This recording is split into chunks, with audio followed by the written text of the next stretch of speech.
Jesús había llegado de Judea a Galilea, vino a él y le rogó que descendiese y sanase a su hijo, que estaba a punto de morir. Entonces Jesús le dijo: si no viereis señales y prodigios, no creeréis. El oficial del rey le dijo: Señor, desciende antes que mi hijo muera. Jesús le dijo: ve, tu hijo vive. Y el hombre creyó la palabra que Jesús le dijo y se fue. Cuando ya él descendía, sus siervos salieron a recibirle y le dieron nuevas diciendo: tu hijo vive. Entonces él les preguntó a qué hora había comenzado a estar mejor, y le dijeron: ayer a las 7 le dejó la fiebre. El padre entonces entendió que aquella era la hora que Jesús le había dicho: tu hijo vive, y creyó él con toda su casa. Versículo 54 termina diciendo: esta segunda señal hizo Jesús cuando fue de Judea a Galilea. Pueden sentarse.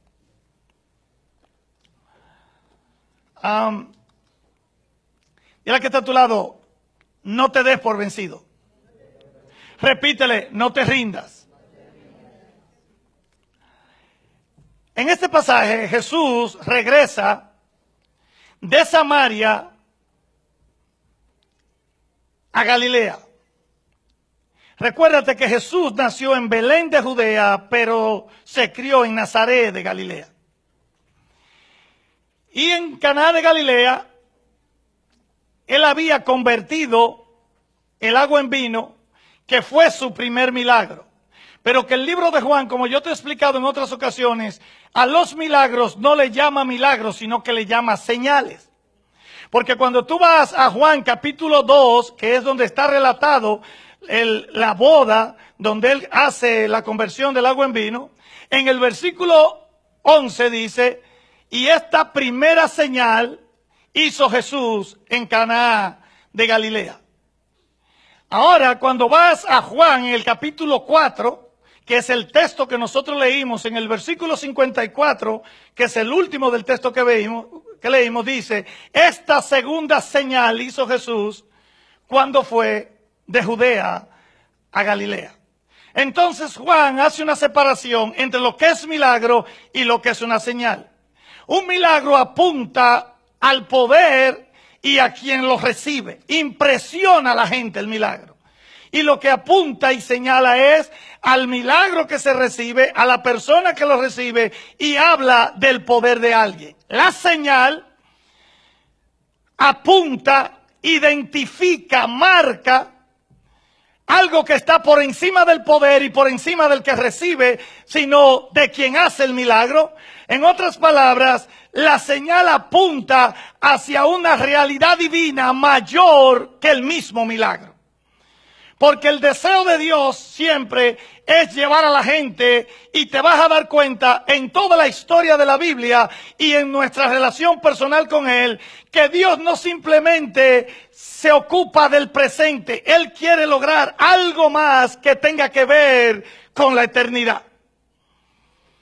Así que estamos en presencia de esta segunda señal que Él hace. Y entre estos dos milagros, Jesús hizo otros milagros que no son en Caná, y por eso no lo manifiesta aquí.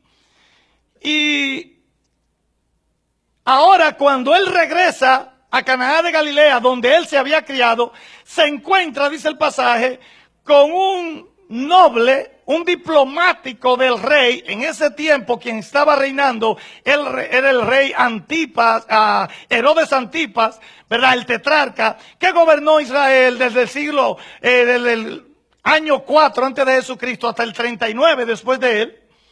Y él regresa y se encuentra con que este noble, que es un diplomático del rey, está enfermo. Este hombre estaba triste, estaba sin esperanza, desilusionado. Y es importante enfatizar que los evangelios están llenos de no solamente la predicación de Jesús, sino de todo lo que Él hizo. Habla de señales, de milagros, de sanidades, de liberación, de resurrección, ¿verdad que sí? De restauraciones, porque Jesús anduvo aquí en la tierra enseñando el reino de Dios y sanando y libertando y haciendo bienes, como dice Lucas en el libro de los Hechos. El evangelio lo que significa es buenas nuevas o buenas noticias. Y el evangelio no es más que la cara de Dios por medio de Jesús para darle una oportunidad al hombre de que el hombre lo conozca, que el hombre al conocerlo pueda tener una relación con él, al tener esa relación con él lo pueda conocer y pueda crecer y nacer la fe, desarrollarlo para afirmarlo en Jesucristo y en su evangelio, y desde ese momento hasta la eternidad. Así que aquí hay un pasaje, el versículo 44, que está en los 4 evangelios. Y cuando un pasaje está en los 4 evangelios es porque tiene algo que decir. Y dice que un profeta no se reconoce en su propia tierra. Entonces, este era un refrán que se hacía en el Antiguo Testamento, pero que Juan lo pone fuera de contexto porque Jesús, vuelvo a te digo, nació en Belén de Judea, pero se crió en Nazaret de Galilea. Y ahora quiero que veas el versículo 43 para que cojas la cronología de lo que está pasando. El pasaje comienza diciendo en el versículo 43 que Jesús 2 días después salió de allí y se fue a Galilea. 2 días después ¿de qué? Del todo el pasaje anterior, cuando él tiene el encuentro con aquella mujer samaritana que había tenido 5 maridos, que vivía en una vida emocional rota, sentimentalmente destruida, moralmente se sentía marginada y rechazada por la sociedad. Y dice que Jesús, estoy citando en Juan capítulo 14, desde el versículo 1 hasta el 42, el encuentro que él tiene con aquella mujer, cómo él la aborda, cómo la confronta para hacer una transformación, quitarle la humillación y la vergüenza, y que esta mujer pueda ser restaurada ante Dios, ante ella misma y ante la sociedad. Y después que él tiene esa conversación con ella, dice, váyase a Juan capítulo 4, versículo 39, que ella dejó la vergüenza, se olvidó del agua que fue a buscar y el cántaro en el pozo de Jacob, y que se fue a la ciudad de Samaria a hablar de lo que Jesús, y en el versículo 38 y 39 ella decía, vengan a ver uno que me ha dicho todo lo que yo he hecho. Y dice que una gran parte de los samaritanos creyeron por la palabra de la mujer. En el versículo 40 dice que cuando los samaritanos oyeron eso, fueron a donde estaba Jesús y le pidieron que se quedaran. Aquí viene 2 días con Jesús. ¿Estamos? Hace la relación. Después de esos 2 días es que él se va entonces de Judea para Caná de Galilea, porque el versículo 43, que es el contexto del pasaje que nos toca, dice 2 días después se fue de allí. 2 días después que él tuvo el encuentro intencional con aquella mujer para enfrentarla, no para avergonzarla, sino para producir una transformación, que ella lo conociera, traer las buenas nuevas, sanar sus heridas y darle un nuevo camino, una nueva historia a partir de ese momento en esa mujer. Dice el versículo 45 del pasaje de hoy, ¿verdad? Que los galileos también vinieron a Jesús y conocían de Jesús porque ellos habían estado en Jerusalén en la fiesta, que era la fiesta de la Pascua, y habían visto lo que Jesús había hecho ahí. De manera que quiero que hagan la correlación entre el versículo 40, que dice que los samaritanos le pidieron que se quedaron 2 días, y el versículo 43, que dice que después de esos 2 días es que él se va para Judea. ¿Está conmigo? Entonces, y Jesús lo que hace es que todo lo que él hacía es su carta de presentación. Y yo escucho una cosa, la mejor prueba del evangelio y lo que Dios quiere es que tú tengas una experiencia con él. Hay gente que me dice, y la pregunta me la hicieron en esos días, creo que fue en la mañana, que tú hablas con alguien y la gente te dice, oh pastor, yo no voy a la iglesia, pero yo tengo mi relación con él. ¡Mentira! Cuando tú tienes una relación con él, a ti no hay que decirte que hay que ir a la iglesia. ¿Sí o no? No, porque yo lo mantengo. Me preguntaron eso el jueves en la mañana. ¿Y a cuánta gente tú te has encontrado así en la vida? ¿Sí o no? Entonces, la experiencia con él, la relación con él, no es solamente que yo sentí, que yo vi. Es cuando la gente es transformada. Cuando la gente es transformada, es la mejor evidencia de que alguien conoce al Señor. ¿Sí o no?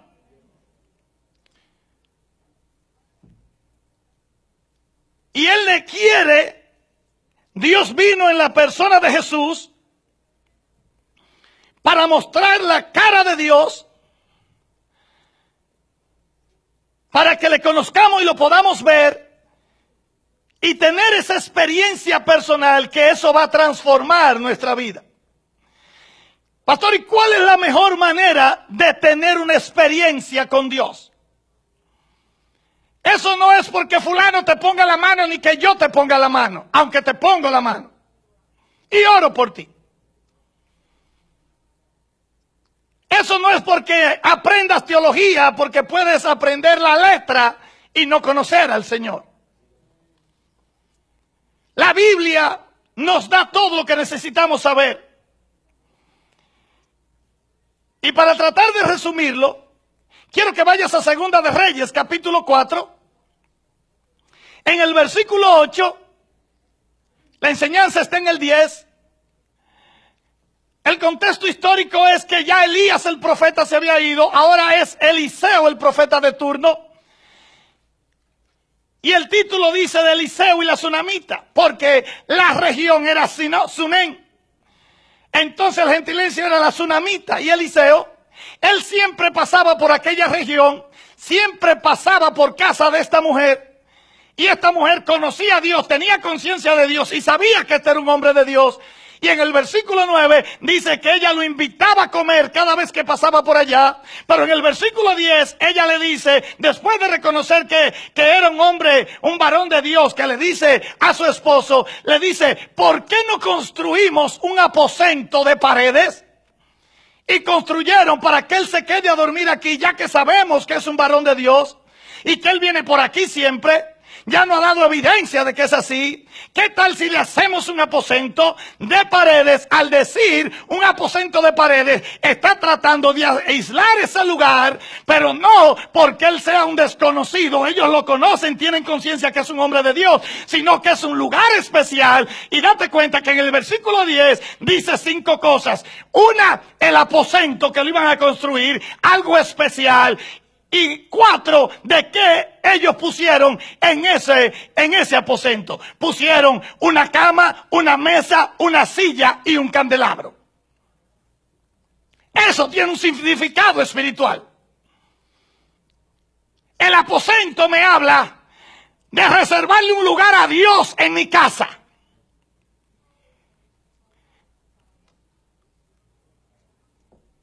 Es un lugar especial para Dios.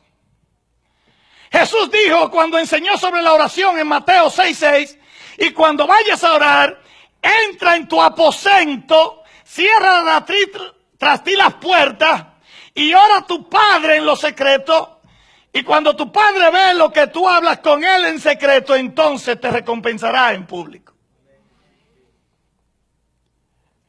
La gente me dice, porque siempre estamos insistiendo en la oración y en que leas la palabra, para que no seas confundido por nada y por nadie. Y si hay mucha gente confundida hoy, es precisamente porque no ora ni lee la Biblia. Y déjame decirte, si esto es una relación con Dios, las relaciones se fomentan, se desarrollan y maduran y se fortalecen en la medida que dialogamos. Yo entiendo por eso que aquel que no habla con Dios, que no ora, no es creyente porque no tiene una relación con Dios. Pastor, pero yo oro cuando voy para el trabajo, manejando. Entonces ese es el único tiempo que tú tienes para Dios. Pero ahí en Mateo 6:6 dice que cuando ores, entra en tu aposento, cierra la puerta. Un aposento se hacen cosas privadas, cosas íntimas. En un aposento nadie ve lo que tú haces. El aposento es sagrado. ¿Sabes cómo yo crecí? Que tú no podías ir de 12 a 2 de la tarde a ninguna casa porque era hora de comida. Que cuidado si tú abrías la nevera en una casa ajena. Que cuidado si tú entrabas a una habitación porque eso era sagrado. Porque en el aposento se hacen cosas íntimas, cosas privadas. Pastor, pero usted me enseñó que yo puedo hablar con Dios en todas partes. Tú puedes hablar con Dios en todas partes, pero tú no puedes intimidar en todas partes.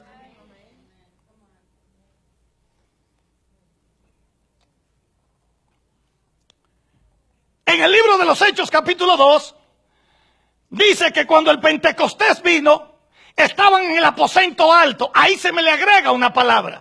Si ese aposento alto es un lugar especial en la casa, y si es alto, que lo ponga por encima de ti, de tu mente y de tu corazón.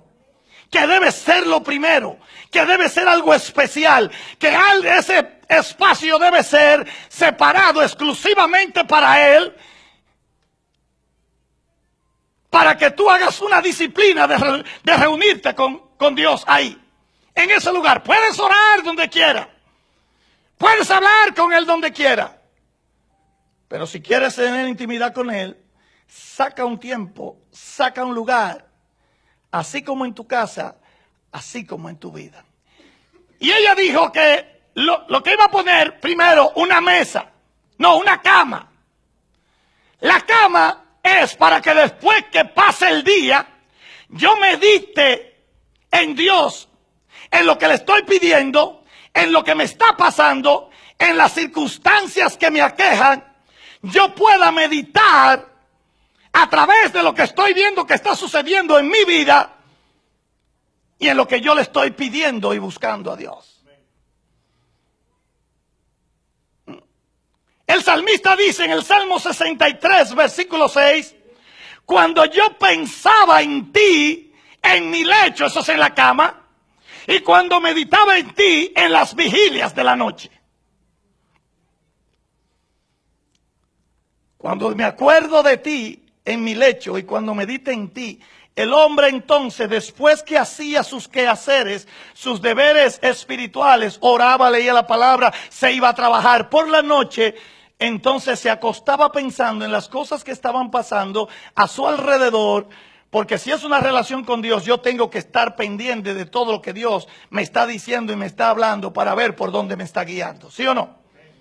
Entonces, en la cama él meditaba. No puedo acostarme lleno de ver 7 novelas, porque después me sueño con el galán de la novela y cuando amanezco no es un galán.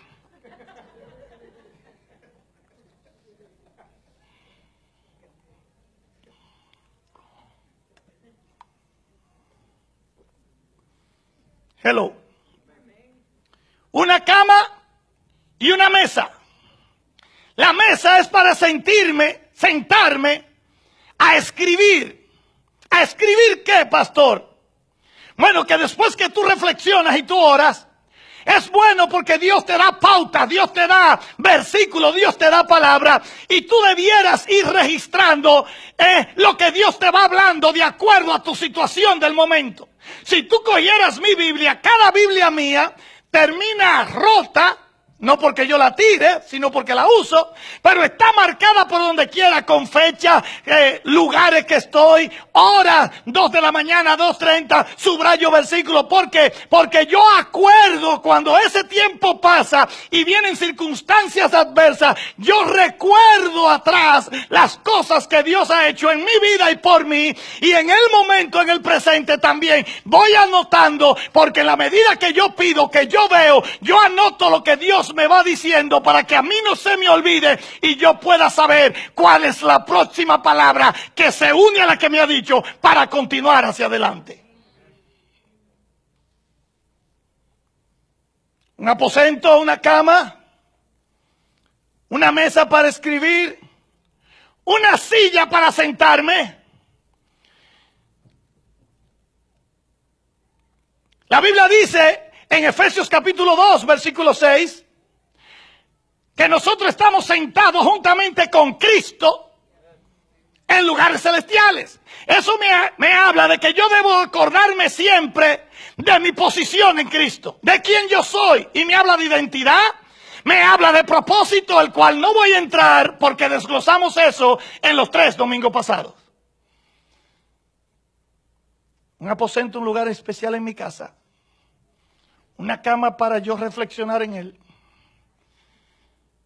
¿Qué más dije? Una mesa para escribir lo que Dios está tratando conmigo. Una silla que me acuerdo que estoy seguro, mi identidad. Y que si es Dios que está llevando mi vida, estoy seguro porque estoy sentado junto con Él a la diestra del Padre. Y un candelabro pusieron para la habitación del profeta. Un candelabro alumbra, es una lámpara. Candelero. Está alumbrando físicamente. Y eso es tipo que cuando yo hago todas esas cosas y yo tengo ese lugar especial, yo saco ese tiempo, yo estoy pendiente para escribir lo que me está diciendo, yo estoy orando, yo estoy reflexionando, yo sé cuál es mi posición y recuerdo mi identidad, el Espíritu Santo va a venir, me va a iluminar y me va a dar entendimiento de las cosas que Dios está haciendo para que yo pueda seguir con seguridad avanzando y seguir buscándolo. Y Pablo le escribe en Efesios capítulo 1, versículo 17 a la iglesia de Éfesos. Y él está haciendo la introducción.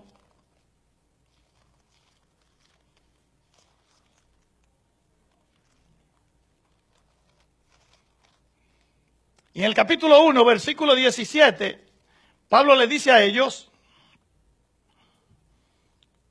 él está diciendo que él quiere que conozca a Jesucristo. ¿Están conmigo? Versículo 17. Para que el Dios de nuestro Señor Jesucristo, el Padre de gloria, os dé espíritu de sabiduría y de revelación. Aquí está, en el conocimiento de Él. Alumbrando los ojos de vuestro entendimiento para que sepáis cuál es la esperanza a que los ha llamado y cuál es la riqueza de la gloria de su herencia en los santos. Para que pueda iluminarme el Espíritu Santo. La iluminación me habla de entendimiento y yo pueda entender lo que Dios me está pidiendo a mí, lo que yo tengo que entregar, lo que yo tengo que incorporar, lo que yo tengo que cambiar. Y en la medida que yo hago eso, eso es una relación con Dios. Él se siente agradado y Él va a seguir hablándome. Pero Dios no me va a hablar en el día, para el día después, si yo no trato primero lo que Él está tratando conmigo acá. A Dios nunca se le salta la gomita. ¿Saben a qué me refiero? Que hay veces que la gente quiere evitar un paso allí y se brinca por acá. En la escuela pueden pasar por dinero a alguien de primero al quinto grado, pero con Dios no es así. Entonces, esa relación que Dios quiere que yo tenga debe estar basado en esa búsqueda con Él, en su palabra. Su palabra es reparada por el Espíritu Santo y entonces ahí viene la experiencia y esa experiencia siempre me va a enfrentar no para avergonzarme ni denigrarme, sino para que yo entienda lo que Dios quiere y con la ayuda de Él, el Espíritu Santo va a cambiar eso. Yo soy transformado y ahora yo puedo decir que yo conozco a Dios porque he tenido una experiencia. ¿Es entendible eso? Entonces, este pasaje es muy rico y es muy sencillo a la vez.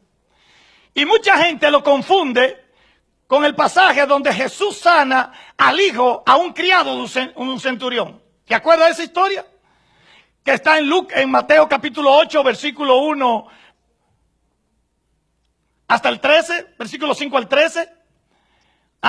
Está en Lucas capítulo 7, versículo 2 al 10, donde Jesús se encuentra con un centurión y la gente cree que es lo mismo porque este centurión tiene un criado que trabaja para él y tiene el mismo problema y Jesús manda la palabra y este es un hijo de un noble. Entonces, ¿dónde está la diferencia para que puedas entenderlo bíblicamente? Número uno, este es un súbdito del rey, es un diplomático del rey, o sea, que su función es civil, mientras que él es un centurión, es un soldado romano que tiene una centuria, 100 soldados por debajo de él.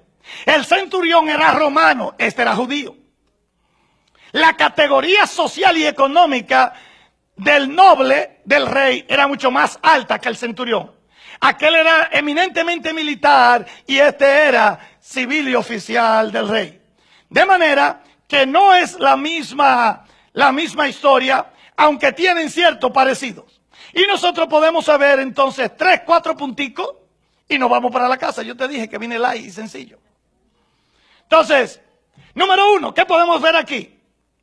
Ustedes saben que la Biblia dice que es más fácil pasar ¿un qué? Un camello por el ojo de una aguja que un rico entrar al reino de los cielos.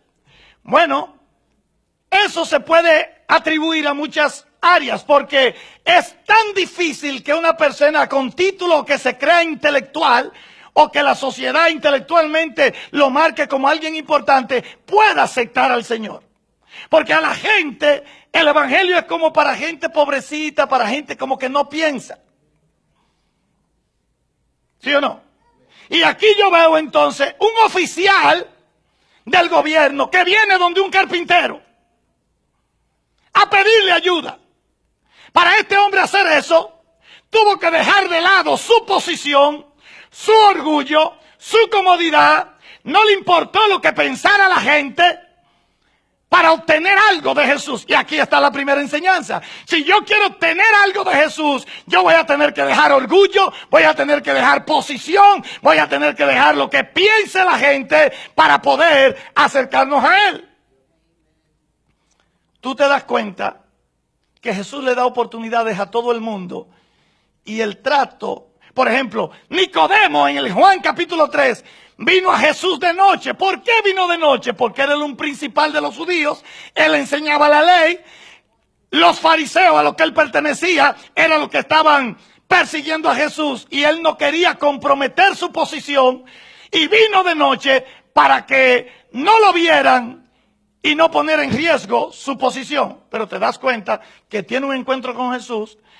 Jesús lo lleva a un punto que le tiene que decir: oye, si tú no naces de nuevo, si tú no naces del agua y del espíritu, Nicodemo ni siquiera sabía lo que era eso. ¿Sí o no? O sea, ese tuvo que dejar sus cosas. Luego se encuentra con Zaqueo. Zaqueo era un delincuente. Lucas capítulo 19, 1 al 10, porque este hombre era judío, trabajaba al servicio de los romanos, cobraba los impuestos para los romanos y le agregaba 10. O sea, si los romanos colectaban $1 de impuestos a los judíos, él le cobraba 10, 9 lo cogía para él y 1 se lo daba a los romanos. Roma no le importaba lo que ellos hicieran, simplemente que le dieran su dinero. Este hombre se había hecho rico, era judío, al servicio de los romanos y aparte de eso le está poniendo de más, la gente lo sabía, era repudiable. Cuando se encuentra con Jesús, dice en Lucas capítulo 19, que Jesús va caminando entre la multitud y Zaqueo, que parece que medio enano, era chiquitico, no lo podía ver entre la multitud. Y dice que vio un árbol sicómoro, sicómoro es algo que se va inclinado subiendo. Él subió por ahí, está allá arriba y cuando Jesús va pasando, te das cuenta que la Biblia da el detalle, que Jesús miró para arriba y vio a Zaqueo y le dice: Zaqueo, bájate de ahí porque es necesario que hoy yo vaya a tu casa. Cuando se encuentra con Jesús en su casa, le dice: he aquí que la mitad de los bienes lo doy a los pobres y le doy cuadruplicado a todo aquel que le he cogido. Lo transformó. ¿Sí o no?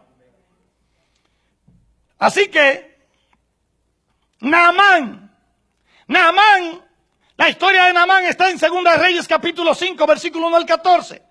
Cuando tú lees el versículo 1 de 2 Reyes 5, te das cuenta que da 6 o 7 características que halagan a Naamán. ¿Ah? Este era un capitán del ejército sirio, del rey. Era valeroso, le había dado muchísimas victorias al rey de Siria. Era grande delante de su señor, lo tenía en alta estima, pero después de todo eso viene un pero tenía insignia, tenía poder, tenía influencia, había ganado victoria, pero al final hay un pero era leproso. ¿De qué te vale, sobre todo en ese tiempo, tener todo eso si eres leproso? La lepra la relacionan al pecado. ¿De qué nos vale tener muchísimas cosas si vivimos?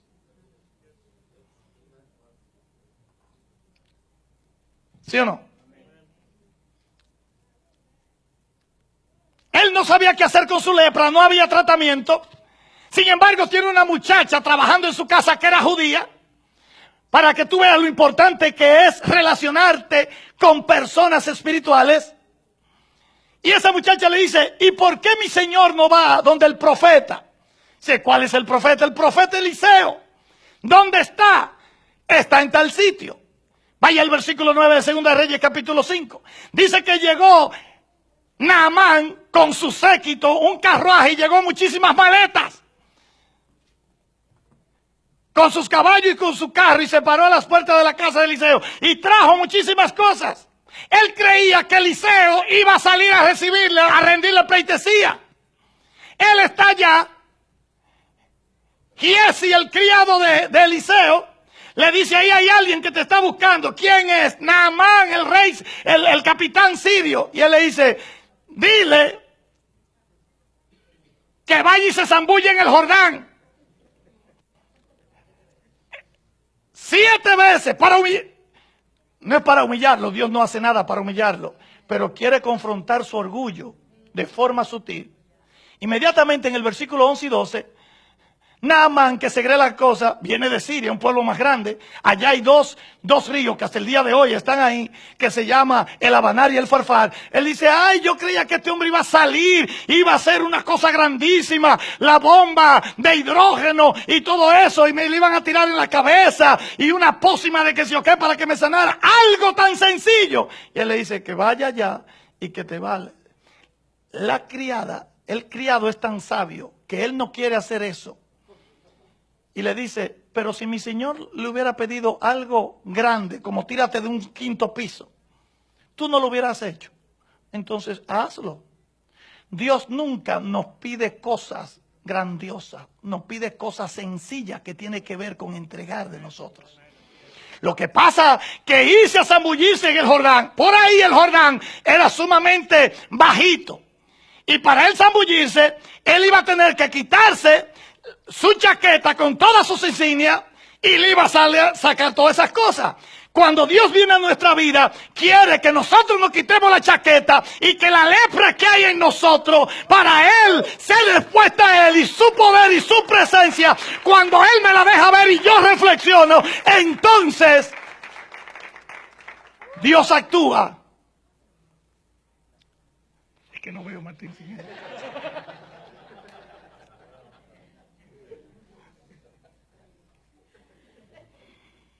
Usted me está siguiendo.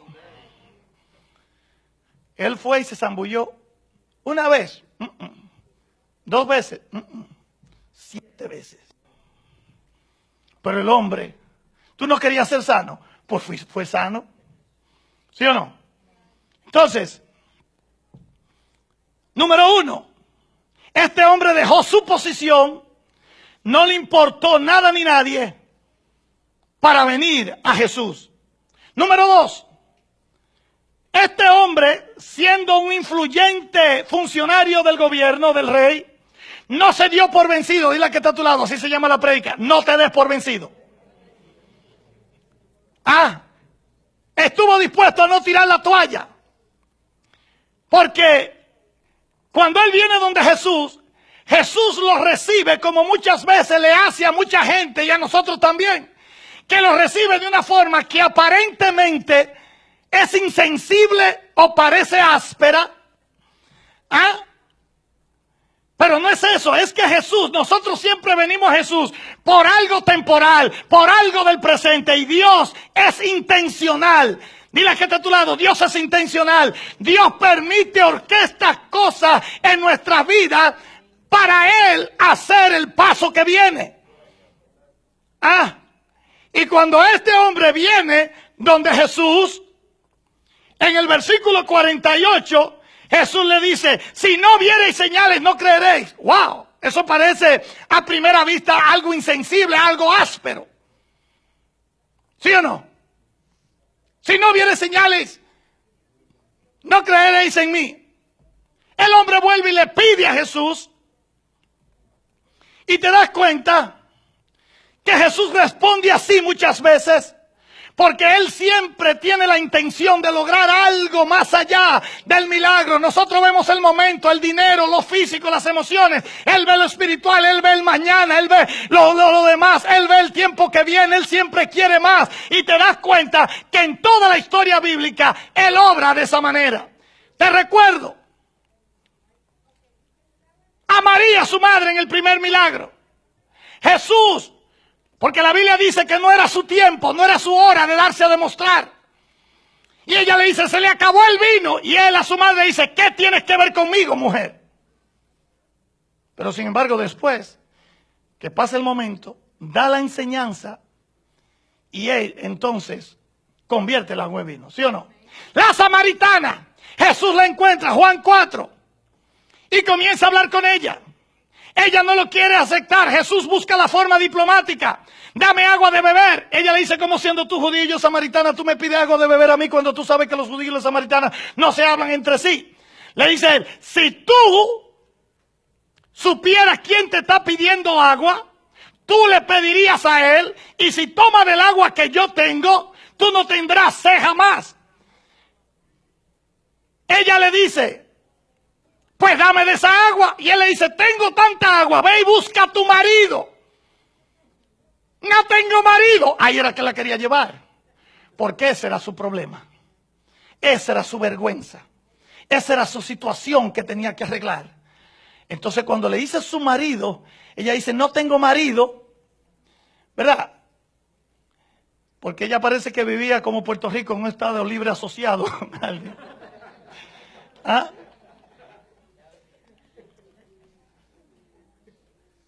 Le dice, pero has tenido 5 y el que tiene no es tuyo. Jesús enfrentó ese porque ese era el problema que ella tenía. Y le trajo a eso. ¿Sí o no? Marta y María, amigos íntimos de Jesús. ¿Me está siguiendo? Amigos íntimos de Jesús. Su hermano está enfermo. Jesús está en Betania. ¿Ah? Y dice la Biblia que cuando le mandaron a decir, ven, corre, que Lázaro, tu amigo, está gravemente enfermo. Y dice la Biblia que cuando Jesús oyó eso, se quedó 2 días más en Betania, como queriendo decir, para que se muera. Pero Jesús iba a lograr algo mayor. ¿Qué es mayor? ¿Que Él sane una enfermedad o que resucite a un muerto después de 4 días? ¿Ah? Entonces, todo lo que Dios hace en nuestras vidas es intencional porque Él siempre quiere algo más. Nosotros vemos el presente, pero Él mira el presente, el futuro, la eternidad. Siempre actúa intencionalmente, siempre nos da, termina dándonos más de lo que nosotros pedimos y esperamos según el poder que opera en cada uno de nosotros, ¿sí o no? Así que Dios es un Dios intencional. ¿Tú te acuerdas cuando Jairo tenía a su hija de 12 años que estaba gravemente enferma y él fue a buscar a Jesús y enfrenta a Jesús? Jesús le dice, ¿cuál es tu problema? No, que mi hija venga a mi casa. Y Jesús le dice, pues vamos. Cuando dice vamos, se viene la mujer del flujo de sangre y topa, interrumpe la conversación y el camino donde Jesús. Si hubiera sido yo, le doy un empujón a esa señora, ¿verdad que sí?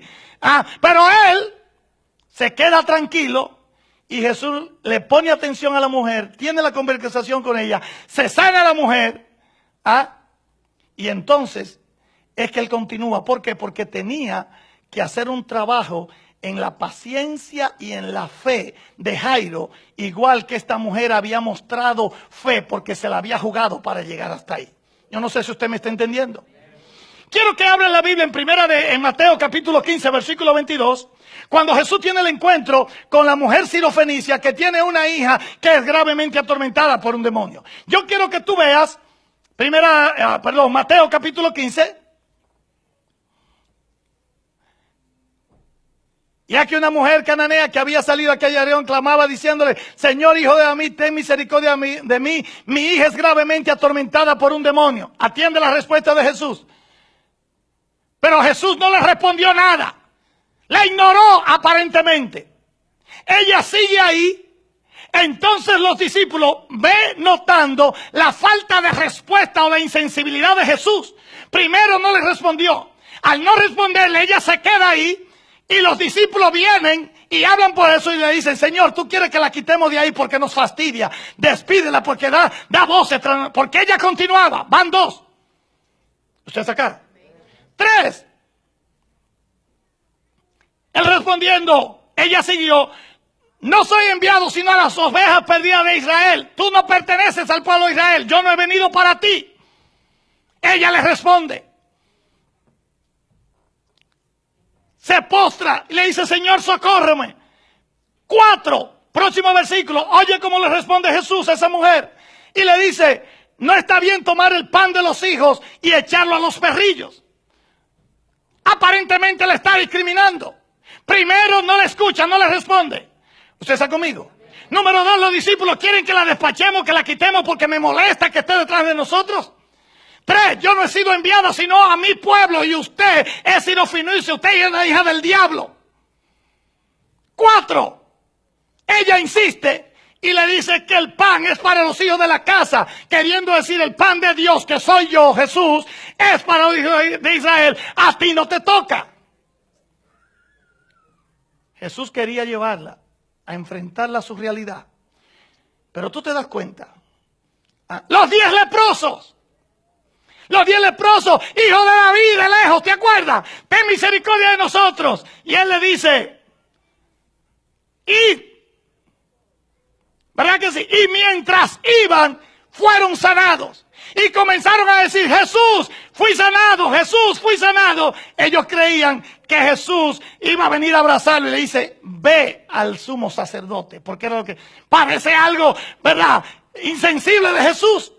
Pero Jesús quería ver la fe de ellos, porque 9 de ellos no se volvieron para dar gracias y solo 1 la dio. Lo que quiero decirte es que Dios es intencional.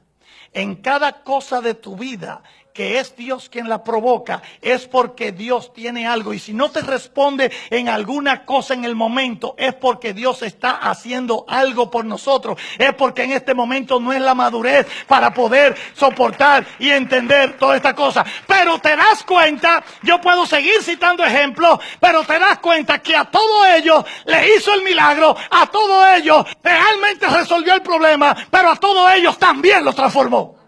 ¿Por qué? Porque Él siempre piensa más allá de lo que nosotros necesitamos. Nosotros solamente pedimos y creemos por las cosas que tenemos delante, cosas temporales, cosas materiales, cosas, ¿verdad?, físicas. Pero Él siempre tiene algo espiritual. Porque después que Dios sabe que tú aprendiste lo espiritual, lo otro cae por su propio peso. Mas buscar primeramente el reino de Dios y su justicia,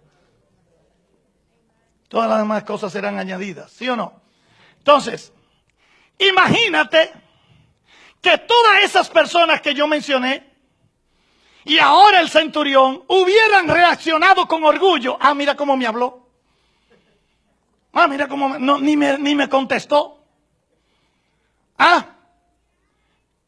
no hubieran logrado nada de lo que Jesús tenía para ellos.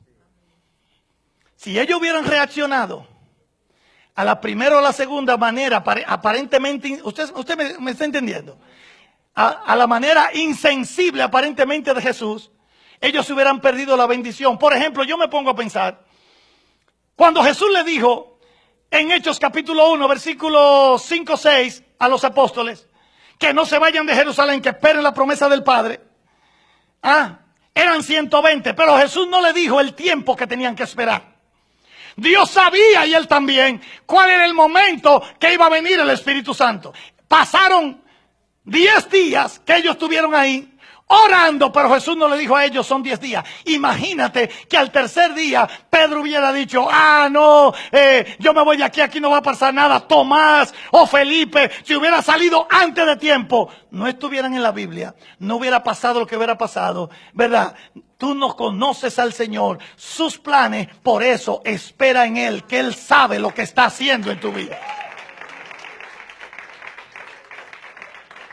Quiero decirte que tal vez tú tienes situaciones, peticiones, y tal vez su respuesta primera no te gusta, tal vez la segunda no te no te hace sentido, tal vez la tercera tú no la entiendas, tal vez la cuarta no te parezca, pero yo te digo, no tires la toalla, no te quites, sigue esperando, porque Él quiere hacer algo, lo está haciendo y en su momento te va a responder. Por eso es que la Biblia dice, deleítate a sí mismo en Jehová y Él concederá las peticiones de tu corazón. Oye, no te deleites en que te va a responder, deleítate en Él primero. ¿Usted está acá? Dígale que está a su lado, quédate en Jesús.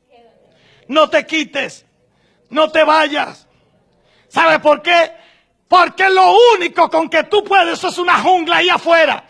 Con lo único que tú puedes vencer esa jungla es con tu fe. Primera de Juan 5:4 dice que tu fe es tu victoria. Y es lo único, la fe, lo que vence al mundo. No puede vencer al mundo ni con dinero. No lo puede vencer con títulos, ni con intelectualismo, ni con filosofía, ni con influencia. Todas esas cosas pasan.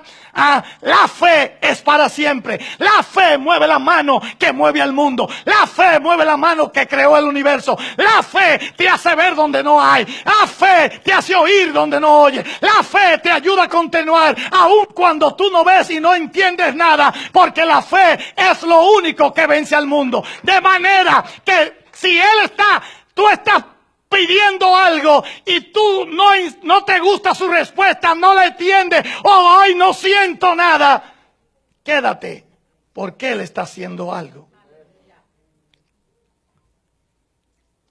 Jesús habló de la oración y su necesidad muchas veces.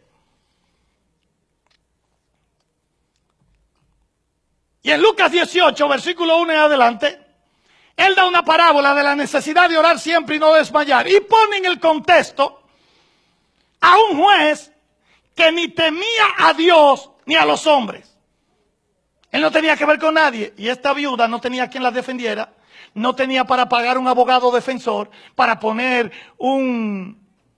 alguien que la defendiera, ¿verdad? Y él, como ella no tenía nada de eso, a mí no me importas tú, a mí no me importa tu casa. Él no teme a Dios, él no tiene que verse una injusticia. Pero dice la Biblia que ella insistía y en un momento dijo, oye, esta viuda me fastidia y para que no venga a importunarme más, mejor yo la voy a atender. Y dice que él hizo justicia. Y si eso es un hombre que puede hacer eso, ¿qué será? Importúnale la puerta a Dios, importúnale, sigue orando. Cuando no puedas dormir, comienza a orar. En la mañana, levántate a orar. Déjame decirte, no te rindas, no te des por vencido con tu necesidad, con tu petición. Pastor, pero es que estoy esperando, es que quizá ayer no era el tiempo, es que quizá el año pasado, pero quizá este es el tiempo, quizá es ahora, tú no lo sabes, tal vez llegó el momento, tal vez este es tu tiempo, tal vez es tu temporada, tú no sabes si esta es, y entonces vamos a confiar en Él. Hay una palabra para alguien esta mañana, que está en Ezequiel capítulo 12, versículo 28, hay una palabra para ti en esta mañana, y Dios te dice, de ahora en adelante,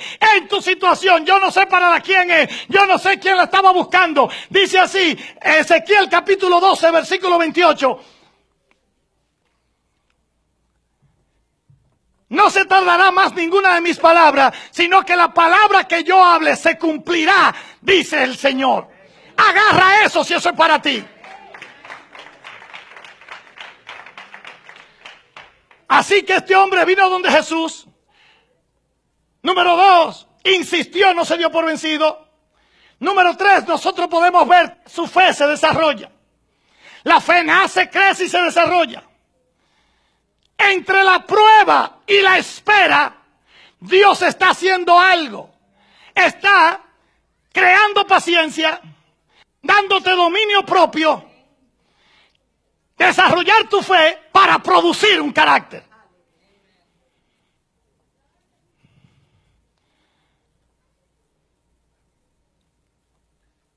Pastor, es que estoy orando y nada pasa. Algo está haciendo en ti. A veces no es tanto el diablo, aunque lo reprendemos. Dios te está dando paciencia. ¿Eres impaciente? Pues te dan 3 tacitas de eso. ¿No tienes dominio propio? Pues vas a tener que aguantarte. ¿Me está entendiendo? Y en ese tiempo, Dios desarrolla un carácter. Y cuando Dios entiende que es el momento, entonces Él manda su bendición. La búsqueda de este hombre, de este noble, a principio no fue porque él creía que era el Mesías. ¿Cómo yo lo sé? Porque en el versículo 46 y 47, él se enteró que Jesús había ido a Galilea y que era el mismo que había hecho el milagro en la boda de Canaán. Y como es así, él va para que me haga un milagro más. Así que él va en busca desesperado donde este milagrero. Pero tú te das cuenta que no lo podemos cargar a él, porque la mayoría de nosotros venimos al Señor por algo que pasa y no porque él sea nuestro Dios. La mayoría de la gente es así, ¿sí o no? Y luego Dios permitió esa situación para Dios comenzar a tratar con él. Este hombre tuvo que viajar 35 kilómetros donde él estaba a donde Jesús estaba. Y ahora él tiene que regresar, porque acuérdate, él fue donde Jesús 35 kilómetros. De aquí al downtown no habían celulares, no había teléfono. Y ahora Jesús le dice, vete que tu hijo es sanado. Ahora él tiene que regresar para atrás, creyendo y confiando en lo que Jesús había dicho. Jesús, versículo 48, le dice, si tú no veis las señales no va a creer. Y dice el próximo versículo que este hombre le rogó. Significa que le insistió, le suplicó, le dijo, por favor, ven a mi casa. Y al ver la insistencia de Jesús, ya Jesús sabe lo que está haciendo en él, le dice, vete, que tu hijo vive. Ahora él tiene que viajar para atrás a 35 kilómetros, que hoy en día, yo no sé cuánto nos lleva en carro, por aquel tiempo era a pie, en camello, en caballo, pero él llevaba, escucha bien, la mayor garantía. Porque la mayor garantía es la palabra de Dios. Esa es la mayor garantía. Es la palabra de Dios. Escucha una cosa, anótalo por si tú no lo sabías. El Salmo 138, versículo 2 dice que Dios ha engrandecido dos cosas por encima de todos. Una es su nombre y la otra es su palabra. Dos cosas por encima de todos. Salmo 138, versículo 2.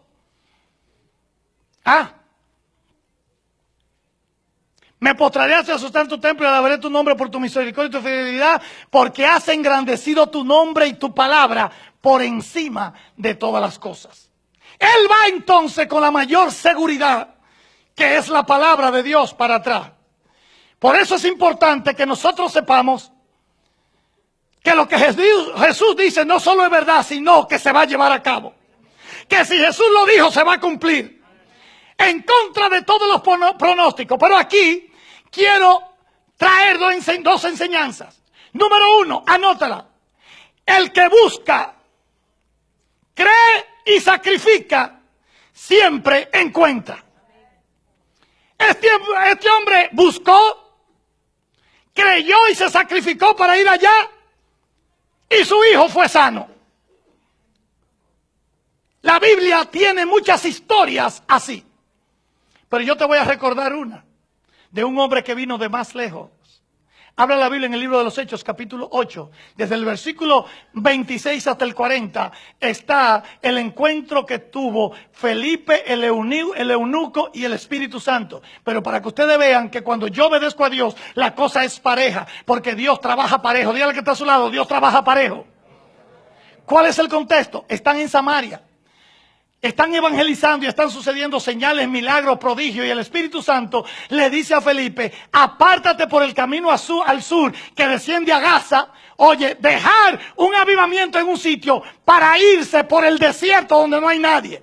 Pero como Dios es intencional, allá venía este etíope del reino de Candace, al sur de Egipto. Y viene un carruaje que viene de Jerusalén, porque él había venido a adorar cruzó del continente africano al asiático para ir al templo, porque había oído de Jesús, y se piensa que la palabra llegó al África por el encuentro que Salomón tuvo con aquella reina de Saba en Primera de Reyes. El tiempo ha pasado, La palabra de Dios es para todo el mundo. Este hombre vino en un carruaje de Asia, cruzó por el Mar Rojo, por ahí, por el monte Sinaí, cruza al Asia, llega a Jerusalén, y cuando llega a Jerusalén no puede entrar a adorar porque usted es un eunuco y es gentil. Ese hombre va ahora, después de meses, para atrás. Te dije, el principio es: el que busca, cree y sacrifica, siempre encuentra. Ahora este hombre va para atrás, desilusionado, meses después, para abajo, que no pudo adorar, pero Dios mira eso, y Dios le manda a Felipe, y cuando Felipe lo ve, el Espíritu Santo le dice: súbete al carro. Y cuando se sube al carro, él va leyendo la porción de Isaías que dice, ¿verdad? Por su llaga fuimos curados, por sus heridas fuimos sanados, él fue trasquilado, como matadero fue. Y Felipe le pregunta: ¿entiendes lo que lees? Y él le dice: a ti te mandaron para eso. Porque ¿cómo voy a leer, a entender si nadie me explica? Y Felipe le explica el sacrificio de Jesús, le explica del bautismo. ¿Cómo yo lo sé? Porque el mismo eunuco le dice a Felipe: Felipe, ahí hay agua, ¿qué impida que yo sea bautizado? Le dice: vamos, fue y lo mojó, subieron los dos, ¿verdad? Siguen su camino. Quiero que vayas al versículo 39 y 40. Escucha, este hombre acaba de encontrar la salvación porque creyó, sacrificó y buscó la salvación, fue bautizado, fue perdonado, su nombre está en el cielo, ya se va contento para su país. Pero Felipe, que sacrificó donde estaba el avivamiento para venir al desierto por oír la voz de Dios, porque el que obedece encuentra la gloria de Dios. Felipe vio un milagro que tú y yo no lo hemos visto. Porque después que hizo su trabajo, versículos 39 y 40, dice que el Espíritu Santo arrebató a Felipe y lo transportó en otra ciudad que se llama Soto. Que usted esté aquí en un momento a la mano de Dios, lo coja y en 2 segundos lo ponga en Nueva York. El que obedece se topa con la gloria de Dios.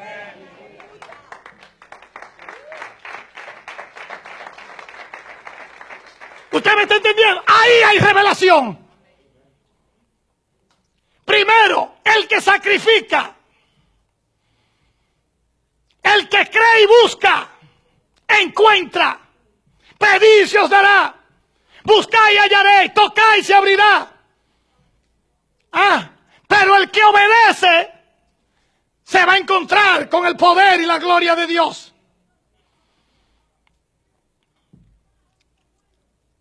Este hombre, para terminar,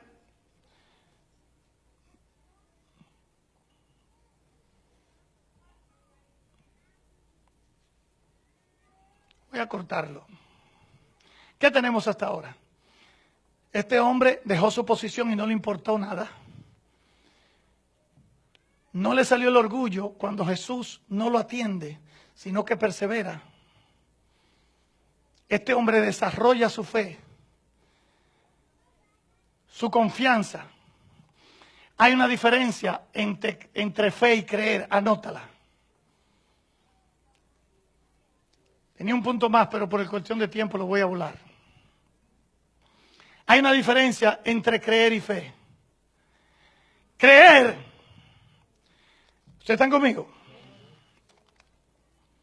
Es el proceso que lleva a la fe. Creer es el proceso que me lleva a la fe.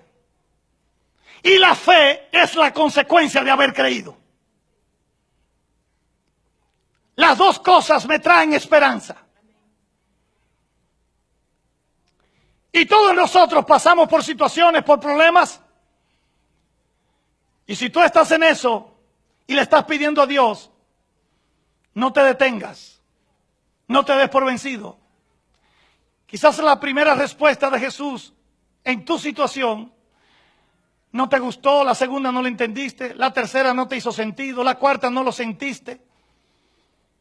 Porque no era su tiempo. Él está desarrollando dominio propio, paciencia, fe para desarrollar tu carácter. Pero en su momento, el cielo, si obedece, se va a manifestar a tu favor. Si te saliste del evangelio, tú ministro de alabanza, tú que predicabas. Yo no sé lo que pasó en tu vida. Y la gente te rechaza. La iglesia te rechazó. Los ancianos te señalaron. Tus amigos que tú creías fuiste a buscar ayuda y lo que te dieron fue la espalda. Jesús te está diciendo, levántate en esta mañana. Levántate de nuevo y vuelve a comenzar. Que este es un mensaje que Dios ha preparado para ti, para levantarte y para afirmarte. Que Él no te ha desechado. Que este es el tiempo de volver a ver una nueva estación de lluvia en tu vida. Así es que si tú necesitas algo, no tires la toalla. Leí en una ocasión, y con esto termino, de un millonario en Texas que hizo un picnic. Invitó a la gente de Dallas, de Palo Amarillo, invitó a la gente de Houston, McAllen, todo eso. Y estaba ahí en una yarda bien grande que tenía porque era un billonario. Y en medio de la fiesta él coge un altoparlante y dice,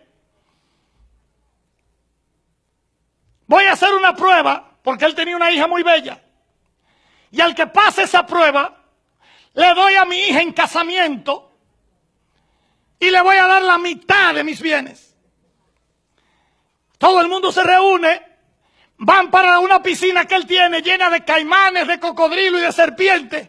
Todo el mundo está ahí y él se voltea y le está diciendo a la gente, el que se tire y cruce la piscina.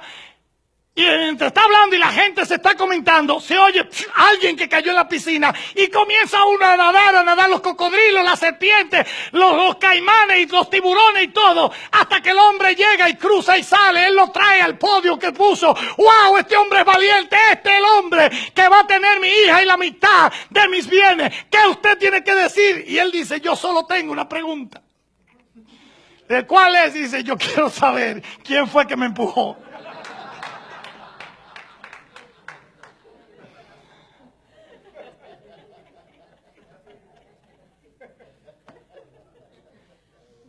Ese mundo es tu piscina y está lleno de caimanes, de cocodrilos y de serpientes que te quieren devorar. No esperes que nadie te tire. Tírate. Tírate. Eso significa no te amedrentes. Sigue. Sigue. Avanza. Cree en el Señor. Que el Señor está contigo. Él va a volver a llover en tu vida. Él va a hacer que el agua vuelva a brotar. Él es que hace llover. El profeta le dijo al criado cuando ya iba a terminar la sequía,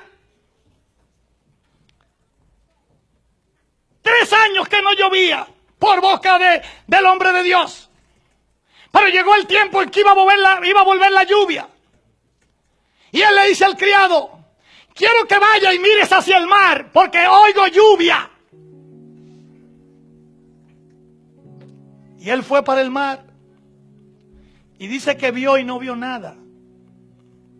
Le dijo, ve otra vez y no veo nada. Y ve otra vez y no veo nada.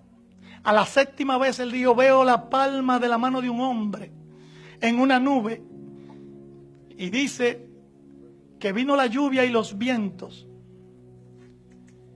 ¿Y por qué él le dijo que mirara hacia el mar? Porque del mar viene la lluvia. Y hoy yo no tengo tiempo para explicarte ese proceso. La semana que viene yo te lo voy a explicar. Pero lo que sí quiero decirte es que oigo los vientos de una nueva temporada de lluvia para tu vida. Que el tiempo de la sequía por tu actitud, come on, que sigas creciendo, que sigas creyendo, que sigas confiando. Que Él no se ha olvidado de tu caso. Que Él no te ha ignorado. Aunque tú te sientas ignorado. Que tú no estás solo ni estás sola en esta piscina. Que hay muchas cosas que te han querido, pensamientos, argumentos, situaciones, te han querido devorar y tú estás en esa piscina que es el mundo. Tranquilo, que tu salvavidas se llama Jesús, está contigo. Y Él quiebra al cocodrilo. Él deshace al tiburón. Y Él pisa a la serpiente.